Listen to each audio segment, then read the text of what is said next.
जरा अपने घर के चारों तरफ नजर दौड़ाइए।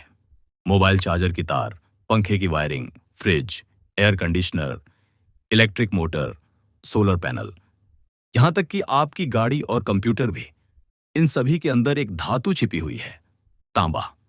लेकिन क्या आपने कभी सोचा है कि यह चमकदार लाल धातु आखिर आती कहां से है? क्या जमीन के अंदर पहले से ही शुद्ध तांबा मौजूद होता है? क्या खदान से निकलते ही यह तार बन जाता है, या इसके पीछे हजारों डिग्री तापमान, विशाल भट्टियां, रासायनिक प्रक्रियाएं और वैज्ञानिक रहस्य छिपे हैं? कल्पना कीजिए कि आपके हाथ में जो पतली सी तार है, वह कभी एक साधारण पत्थर थी। आज हम इसी रहस्य की यात्रा पर निकलेंगे, धरती की गहराई से लेकर विशाल स्मेल्टरों और रिफाइनरियों तक। और आज हम इसी रहस्य को पूरी तरह समझेंगे। आज हम 3 बड़े सवालों का जवाब खोजेंगे।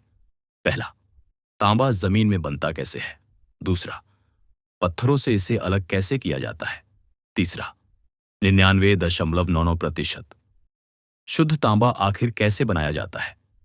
डॉक्यूमेंट्री के अंत तक आप समझ जाएंगे खदानों में क्या होता है, कारखानों में तांबा कैसे बनता है, शुद्धिकरण कैसे होता है, तांबा इतना महत्वपूर्ण क्यों है और भविष्य में इसकी मांग क्यों बढ़ रही है। लगभग 10,000 वर्ष पहले मानव पत्थर के औजारों का उपयोग करता था। फिर एक दिन किसी ने आग में गर्म किए गए पत्थरों से चमकती धातु देखी। वह तांबा था। तांबा मानव द्वारा इस्तेमाल की जाने वाली पहली धातुओं में से एक बना। धीरे धीरे लोगों ने पाया कि तांबे में टिन मिलाने से कांसा बनता है। यहीं से कांस्य युग शुरू हुआ। प्राचीन सभ्यताएं, मिस्र, मेसोपोटामिया, सिंधु घाटी, सभी तांबे का उपयोग करने लगीं। लेकिन औद्योगिक क्रांति के बाद असली बदलाव आया, जब बिजली का युग शुरू हुआ, क्योंकि तांबा बिजली का बहुत अच्छा चालक है। और तभी तांबा आधुनिक सभ्यता की रीढ़ बन गया। सबसे बड़ा रहस्य यह है कि अधिकांश तांबा खदानों में शुद्ध धातु के रूप में नहीं मिलता। कई बार 1 टन पत्थर में केवल 0.5% से 1% तांबा होता है। यानी 1000 किलोग्राम चट्टान से केवल 5 से 10 किलोग्राम तांबा। बाकी सब बेकार पत्थर। यहीं से असली विज्ञान शुरू होता है। अगर आपको ऐसी ही रोचक और गहराई से समझाई गई डॉक्यूमेंट्री पसंद आती है, तो चैनल को सब्सक्राइब करना न भूलें, क्योंकि आगे जो आप जानने वाले हैं वह और भी दिलचस्प है। तांबे को निकालने का पूरा विज्ञान 3 सिद्धांतों पर आधारित है। 1. घनत्व का अंतर। तांबे वाले खनिज और पत्थर अलग अलग व्यवहार करते हैं। 2. रासायनिक अभिक्रियाएं। ऑक्सीजन, सल्फर और अन्य तत्वों को हटाया जाता है। 3. विद्युत शुद्धिकरण। बिजली की सहायता से अत्यधिक शुद्ध तांबा बनाया जाता है। कल्पना कीजिए कि आपके पास मिट्टी में मिला सोना है। पहले आप मिट्टी अलग करेंगे, फिर अशुद्धियां हटाएंगे, फिर सोने को चमकाएंगे। तांबे के साथ भी यही होता है। चरण 1, खनन। अब कैमरा धरती की गहराई में जाता है। विशाल खदानें, सैकड़ों टन के ट्रक, ड्रिल मशीनें, विस्फोट, चट्टानों को तोड़ा जाता है। चरण 2, क्रशिंग। अब ये विशाल पत्थर क्रशर मशीनों में जाते हैं। वे छोटे छोटे टुकड़ों में बदल दिए जाते हैं। फिर इन्हें और पीसा जाता है। आखिर में ये पाउडर जैसे हो जाते हैं। चरण 3, फ्लोटेशन। अब कहानी का सबसे महत्वपूर्ण हिस्सा आता है। पाउडर को पानी में मिलाया जाता है। विशेष रसायन मिलाए जाते हैं। हवा के बुलबुले छोड़े जाते हैं। तांबे के कण बुलबुलों से चिपक जाते हैं।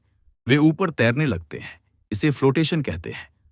चरण 4, स्मेल्टिंग। अब तापमान 1200 डिग्री सेल्सियस से ऊपर पहुंचता है। भट्टियों में सांद्रित अयस्क को पिघलाया जाता है। सल्फर बाहर निकलता है। अशुद्धियां स्लैग बनकर अलग हो जाती हैं। चरण 5, ब्लिस्टर कॉपर। अब लगभग 98 से 99% शुद्ध तांबा मिलता है। इसकी सतह पर बुलबुले होते हैं, इसीलिए इसे ब्लिस्टर कॉपर कहते हैं। चरण 6, इलेक्ट्रोलाइटिक रिफाइनिंग। अब हम एक विशाल रिफाइनरी में प्रवेश करते हैं। तांबे की प्लेटें एक घोल में डाली जाती हैं। उनमें बिजली प्रवाहित की जाती है। अशुद्ध तांबा धीरे धीरे घुलता है। शुद्ध तांबा दूसरी प्लेट पर जमा होने लगता है और अंत में 99.99% शुद्ध तांबा प्राप्त होता है।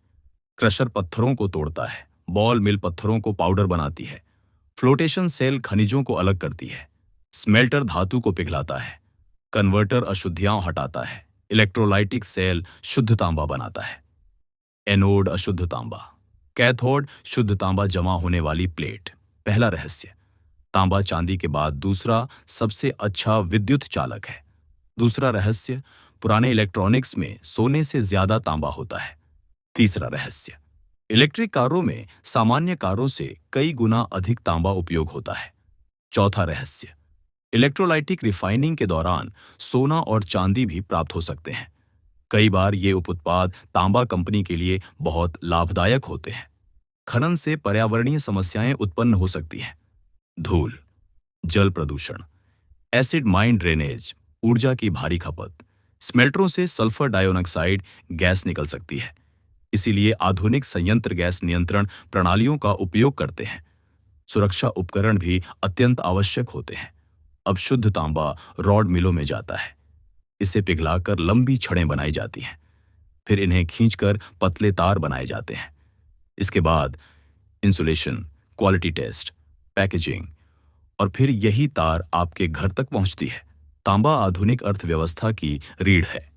बिजली, निर्माण उद्योग, इलेक्ट्रॉनिक्स, ऑटोमोबाइल, नवीकरणीय ऊर्जा, सब तांबे पर निर्भर हैं। विश्व में हर वर्ष करोड़ों टन तांबे का उत्पादन होता है। इलेक्ट्रिक वाहनों और सौर ऊर्जा के कारण इसकी मांग लगातार बढ़ रही है।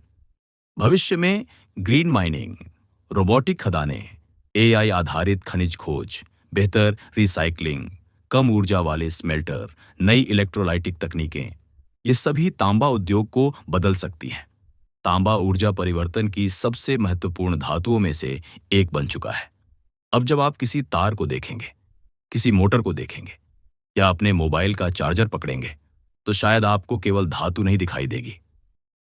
आपको दिखाई देगी धरती की गहराई, विशाल खदानें, 1200 डिग्री की भट्टियां, रासायनिक अभिक्रियाएं, बिजली द्वारा किया गया शुद्धिकरण और हजारों वैज्ञानिकों तथा इंजीनियरों की मेहनत। यही तांबे का असली रहस्य है। आपकी क्या राय है? कमेंट में बताएं। ऐसे ही और रोचक जानकारी के लिए हमारे चैनल को सब्सक्राइब कीजिए।